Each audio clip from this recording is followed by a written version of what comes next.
queridos, tudo bem com vocês? Mais uma semana de aula comigo, com o professor Tomás. Nessa semana, vou te auxiliar com uma matéria nova, que é dilatação dos corpos. Tomás, dilatação dos corpos, o que isso tem a ver? Bom, antes de mais nada, nós precisamos entender o seguinte. Na aula passada, nós estudamos sobre temperatura. E temperatura era o grau de agitação dessas moléculas em determinado corpo, sistema. No entanto, se nós estivermos trabalhando com corpos sólidos, nós podemos considerar que essa temperatura aumenta. E como essa temperatura vai aumentar, vai agitar essas moléculas que estão dentro desse corpo. Então, o que acontece? Essas moléculas agitadas, elas vão querer se separar, ou seja, vão querer se afastar cada vez mais da sua vizinhança. Então, em consequência disso, existe então a dilatação térmica. Por que é dilatação térmica? Porque devido ao aumento de temperatura, ou seja, devido ao aumento do grau de agitação dessas moléculas, esses corpos, essas moléculas vão começar a se afastar e se dilatar cada vez mais. Bom, o que você precisa entender é isso. Isso é a base. O corpo em si, ele é um composto por matéria, e matéria está em movimento. Quanto maior a energia que eu forneço, maior a energia térmica que eu vou fornecer para ele, mais fácil, né, digamos assim, esse corpo vai dilatar. E claro, depende do material também. Se esse material ele é um bom condutor térmico, enfim, tem vários assuntos que nós vamos trabalhar ao longo desse bimestre ainda. Se você entendeu isso, acabou, não tem mais estresse nenhum, porque você tem que entender que todos os corpos, se eu aumento a temperatura, o comprimento dele, as dimensões dele vão variar. Então, nessa maneira, vamos falar do primeiro, que é a dilatação térmica de corpos que têm dimensões lineares, uma barra, por exemplo.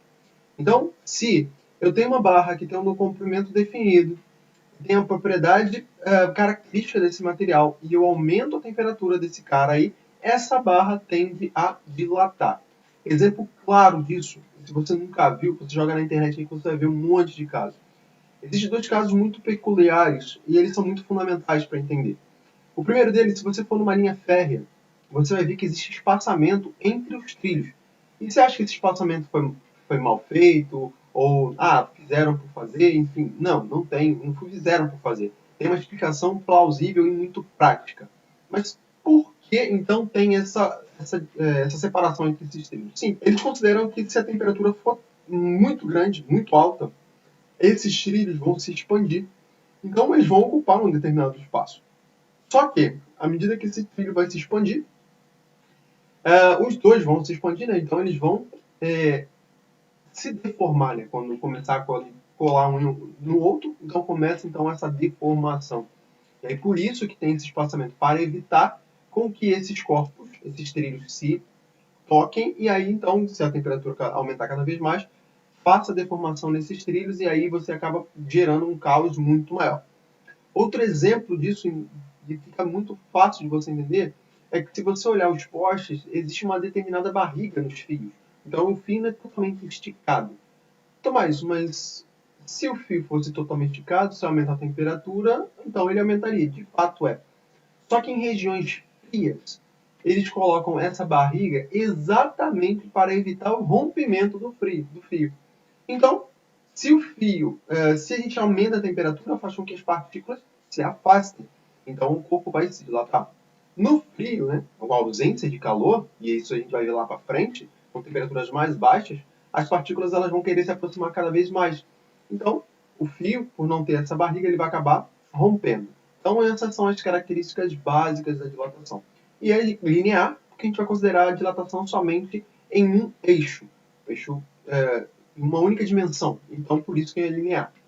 E como é que utiliza isso? Basta você seguir essas equações que tu está vendo. É simples, não tem mistério. Então, ΔL é igual a L0, que é o comprimento inicial, vezes esse alfa. Esse alfa é o coeficiente de dilatação térmica linear, ou coeficiente de dilatação linear. E ΔT, tesão no caso aí, é a variação de temperatura, tá?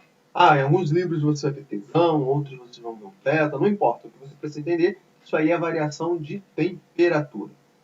Se nós estamos trabalhando em condição linear, então você vai ter um crescimento crescente, tá? Então vai seguir uma linha reta, ok? Então é isso que você precisa entender. Basicamente é o que você está observando. Não vai mudar, não vai mudar.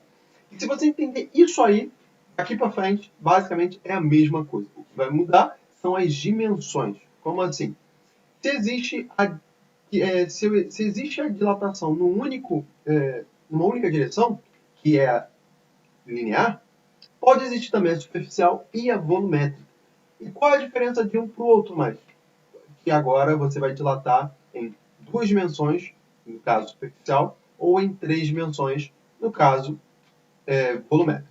Na dilatação de corpos, né, de placas, qual a importância disso? Então, por exemplo, se você tem um furo numa placa e ao aquecer, esse furo também vai crescer, vai se expandir para os lados. Então, se eu diminuir também, vai diminuir. Se eu diminuir a temperatura, né? Então, a placa vai aumentar as suas dimensões de forma área. Então, a equação é similar ao que nós vimos. Só que agora você vai ter um ΔA ou ΔS em alguns livros. ΔA igual a 0 vezes beta vezes delta θ, ou delta T, tesão. Mas e agora, quem é esse beta aí? Esse beta, ele é o coeficiente de dilatação superficial, ou seja, ele vai ser caracterizado quando você estiver trabalhando com superfície. Então, são números diferentes? Sim, são números diferentes. Só que o beta é interessante. O beta ele é 2 vezes maior que o alfa. Então, normalmente, em algumas questões, você vai ter sempre o alfa. E aí ele vai querer trabalhar com a superfície, então você vai pegar o alfa e multiplicar por 2 e você vai ter o beta. E agora a pergunta difícil pra caramba. Como que você acha que seria o volumétrico? Exatamente, é a mesma coisa. Só que agora você vai trabalhar com volume. Então o corpo vai se dilatar nas 3 dimensões, x, y, z. Então vai trabalhar de forma volumétrica. Então agora vai ser ΔV igual a V0 vezes gama, agora tem esse gama aí, vezes delta Tsão. E esse gama, ele é o coeficiente de dilatação volumétrica. Qual a diferença dos demais? Que agora ele é 3 vezes alfa. Então você consegue agora tirar uma relação entre todos eles. Diga que eu dou para você. Você pega o alfa igual ao beta igual ao gama. Alfa sobre 1, beta sobre 2 e gama sobre 3. Então você vai ter essas relações aí, que é muito trivial de você lembrar. Beleza? Se você lembrar isso aí, não vai ter mais estresse. Isso aí você vai carregar isso pro resto desse curso. Beleza? Mas acabou a dilatação? Então, basicamente sim. Só que agora eu vou falar de algumas características básicas aqui. Na dilatação linear, se eu posso pensar assim, ou em qualquer tipo de dilatação, mas isso está mais fácil de você observar em lâminas. Então eu tenho 2 lâminas específicas, 2 materiais específicos. Se eles estão colados, soldados, enfim, se eles estão presos entre si, se eu aqueço a temperatura dele, o que vai acontecer? Então, basicamente, o que você precisa analisar, quem é que vai dilatar mais, quem vai ter uma característica maior de dilatação. Então, aquele que vai dilatar mais é o que vai crescer mais.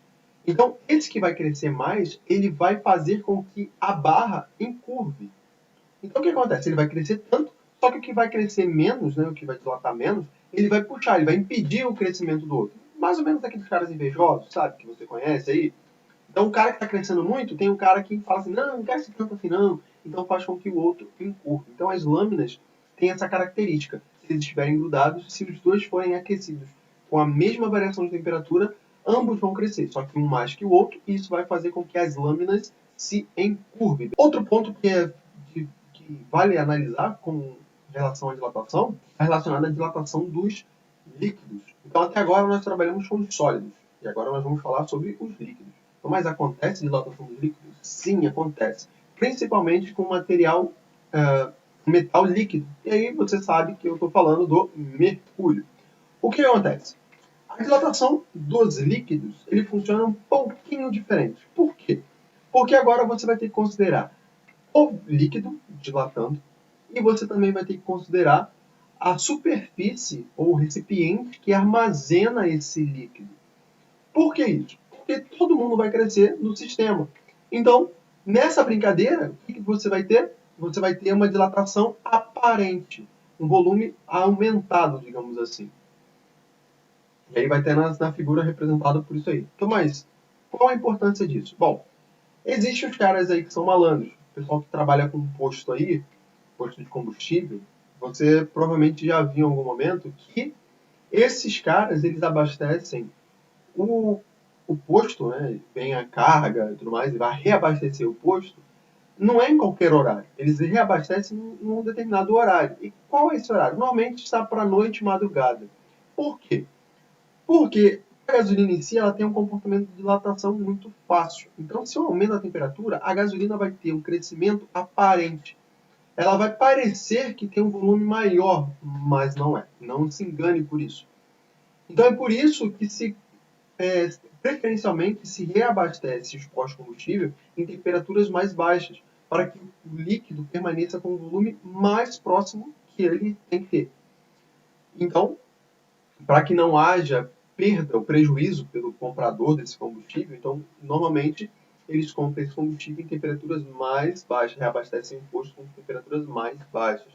Quando a gente tem um recipiente e um líquido, se eu faço essa dilatação, esse líquido vai ser derramado. Bom, galera, dilatação térmica dos sólidos, do líquido, vai se comportar de forma similar para todos eles.